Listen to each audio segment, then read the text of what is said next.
بسم اللہ الرحمن الرحیم نحمدہ ونصلی ونسلم علی رسولہ الکریم اما بعد المرقات فی علم المنطق سبق نمبر 23 بحث چل رہی تھی تناقض کی، اور تناقض کس کے اندر؟ پہلے تو مخصوصہ کا گزرا 8 شرطوں کے ساتھ، پھر محصورہ کا گزرا 9 شرطوں کے ساتھ، یعنی ایک شرط اضافی ہو گئی، اور پھر اس کے بعد موجہات کا شروع ہو گیا 10 شرطوں کے ساتھ، یعنی ایک شرط اور اضافی ہوئی کہ جہت کا اختلاف ہونا چاہیے۔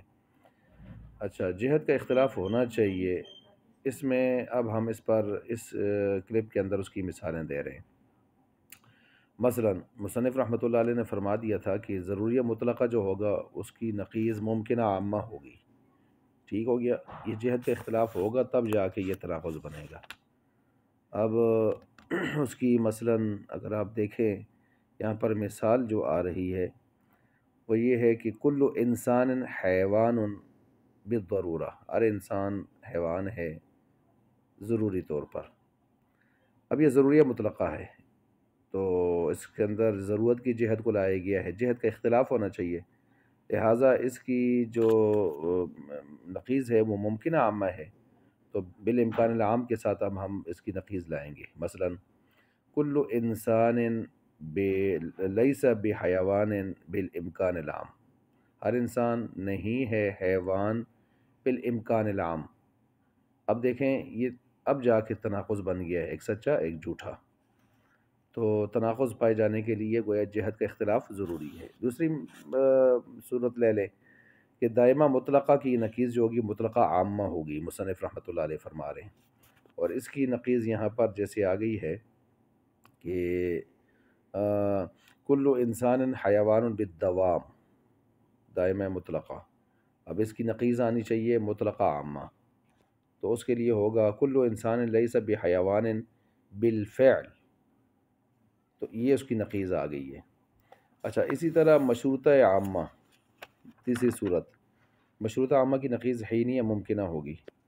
اب اس کی مثال اگر ہم دیکھیں یہاں پر جو اس کی مثال بنے گی کہ بالضرورت کل کاتب متحرک الاصابع ما دام کاتبا، یہ مشروطہ عامہ ہے، تو مشروطہ عامہ کی نقیض حینیہ ممکنہ ہوتی ہے، تو پھر ہم اس کی نقیض نکالیں گے بعض الکاتب لیس بمتحرک الاصابع حین هو کاتب بالامکان العام، تو یہ اس کی نقیض بن جائے گی، اس کی نقیض بن جائے گی۔ اچھا، یہ 3 صورتیں ہو گئی، یہاں تک 3 صورتیں میں نے آپ کے سامنے بیان کر دی ہیں۔ اگر چوتھی صورت اس میں ہم نکالیں تو وہ عرفیہ عامہ کی نقیض حینیہ مطلقہ ہوگی، اور اس کی مثال بنے گی پھر یہاں پر بالدوام کل کاتب متحرک الاصابع ما دام کاتبا، یہ عرفیہ عامہ ہے، اس کی نقیض حینیہ مطلقہ ہوگی۔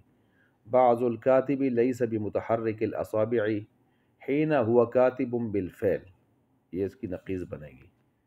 اس طرح جا کے ان کے اندر یعنی تناقض ثابت ہو جائے گا جہت کے اختلاف کے ساتھ۔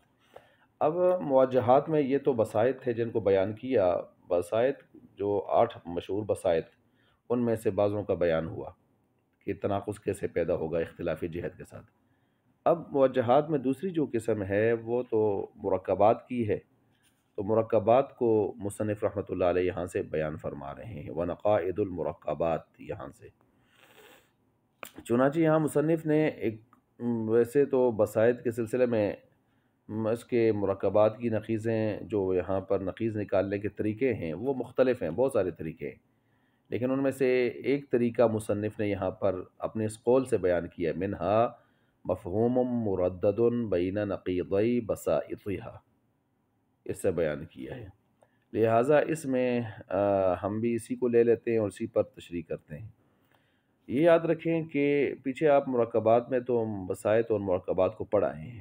قضیہ مرکبہ 2 قضیوں سے مرکب ہوتا ہے، جس کا پہلا قضیہ صراحتاً موجود ہوتا ہے عبارت کے اندر، اور دوسرے میں آخر میں کوئی لفظ ہوتا ہے، اس پہلے قضیے میں وہ کنایہ اشارہ دے رہا ہوتا ہے ایک دوسرے جملے کی طرف جو ہم بعد میں نکالتے ہیں، اور وہ دونوں قضیے موجبہ بسیطہ ہوتے ہیں۔ اب جس مرکبہ کی نقیض نکالنی ہو تو پہلے اس کے دونوں جز یعنی اس کے دونوں قضیہ بسیطہ کی نقیض نکالی جائے گی، اور اس کے بعد ان دونوں نقیضوں کے درمیان حرف تردید کو، جو مصنف کہہ رہے ہیں نا مردۃ بین نقیضی، تو پھر پہلے ان کی نقیض نکالی جائے گی، پھر اس کے بعد ان دونوں نقیضوں کے درمیان حرف تردید کو لایا جائے گا۔ حرف تردید کیا ہے؟ وہ حرف انفصال جسے ہم کہتے ہیں، اما او، یہ لایا جائے گا۔ یہ لا کر پھر اس کو منفصلہ مانعۃ الخلف بنایا جائے گا۔ تو جب یہ کیا جائے گا تو اس سے مرکبہ کی نقیض نکل آئے گی، اس سے مرکبہ کی نقیض نکل آئے گی۔ اس میں یعنی تھوڑا سا لمبا پروسیس کرنا ہوتا ہے۔ مثال کے طور پر یہاں پر دیکھیں کہ بالضرورت کل کاتب متحرک الاصابع ما دام کاتبا، یہاں تک قضیہ پورا ہو گیا۔ لا دائما، اب یہاں سے ایک دوسرے قضیے کی طرف کیا دے رہا ہے؟ یہ اشارہ دے رہا ہے۔ یہ قضیہ مرکبہ مشروطہ خاصہ ہے، یہ ذہن میں رکھیں، اور دو قضیہ بسیطہ سے مرکب ہے۔ پہلا قضیہ مشروطہ عامہ ہے، موجبہ کلیہ ہے، جو صراحتاً یہاں پر عبارت میں نے آپ کے سامنے رکھا ہے، پڑھا ہے، یعنی بالضرورت کل کاتب متحرک الاصابع ما دام کاتبا، یہ والا قضیہ ہے، یہ مشروطہ عامہ موجبہ کلیہ صراحتاً۔ دوسرا قضیہ سالبہ مطلقہ عامہ ہے، اور جس کی طرف میں نے کہا نا آخر میں لا دائما اشارہ کر رہا ہے، اور اس کو ہم نکالیں گے پھر تو وہ یوں نکلے گا، لا شیء من الکاتب بمتحرک الاصابع بالفعل، یہ نکالیں گے۔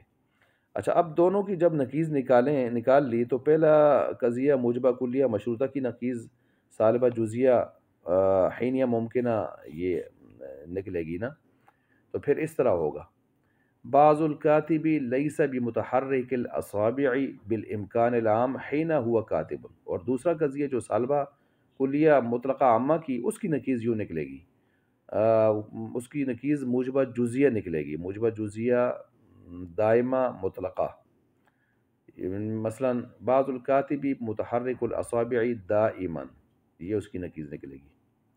تو ان دونوں قضیوں کے درمیان حرف تردید یعنی حرف انفصال پھر داخل کریں گے، اور داخل کرنے کے بعد یہ بن جائے گا منفصلہ مانعۃ الخلف، اور جب یہ بن جائے گا تو سمجھیں ان کی نقیض نکل آئی۔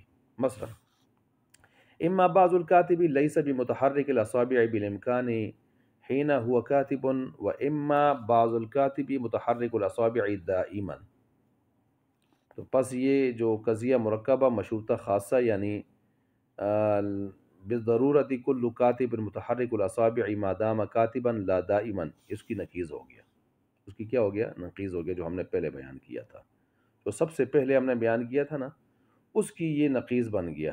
سب سے پہلے کیا بیان کیا تھا ہم نے؟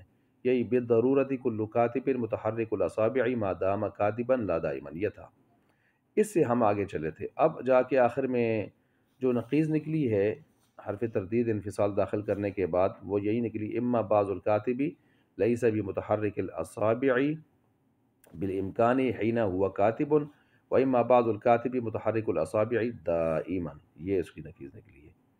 ان دو قضیوں کے درمیان تناقض ہو گیا ہے، اور اسی مسئلے کو بیان کرنے کے لیے پہلے ان کو ہم نے نقیضیں نکالی، نقیضوں کے بعد جا کر پھر ہم نے حرف تردید اس کے اوپر داخل کیا، اور پھر مانعۃ الخلف بنا کے منفصلہ مانعۃ الخلف، پھر ہم نے اس کی نقیض کو سامنے لے آئے۔ اسی پورے پروسیس کو بیان کرنے کے لیے مصنف نے فرمایا مفہوم مردد بین نقیضی بسائطها، تو اسی کو انہوں نے اس انداز سے بیان کر دیا۔ باقی یہ جو ہم نے نقیض نکالنے کا طریقہ آپ کو بتایا ہے، یہ موجبہ کلیہ مرکبہ کی جو ہے اس کے اندر یہ جاری ہوتا ہے، یہ طریقہ موجبہ کلیہ مرکبہ کے اندر، اور یہ جو طریقہ مذکورہ ہے مانعۃ الخلف، یہ جو ہم نے کہا نا مانعۃ الخلف بنانے منفصلہ، یہ کیوں اس کی قید لگائی ہے مصنف رحمۃ اللہ علیہ نے؟ اس لیے کہ یہ طریقہ مرکبہ کی نقیض کا ہے نا، تو پھر مرکبہ میں تعدد ہوتا ہے، اور اس کی جو نقیض کے اندر بھی کیا ہونا چاہیے؟ پھر تعدد ہونا چاہیے، اور تعدد کا جو سلسلہ ہے یہ مانعۃ الخلف کے اندر ہی ہو سکتا ہے، مانعۃ الخلف کے اندر ہی ہو سکتا ہے، مانعۃ الجمع کی صورت میں تعدد نہیں ہو سکتا، اس لیے مانعۃ الجمع کو تو نکال دیا، مانعۃ الخلف کو لے آئے۔ تو یہ گویا کہ نقیض جو تناقض کا سلسلہ تھا مخصوصہ میں پہلے ختم ہوا، پھر محصورہ سے ختم جو ہے بیان کیا گیا، پھر موجہات میں بسائط سے بیان کیا گیا، پھر مرکبات سے جو ہے بیان کیا گیا۔ تو اب اس کے بعد آگے آ گیا ہے شرطیات، تو اس کے اندر اگلے کلپ میں بیان کیا جا رہا ہے۔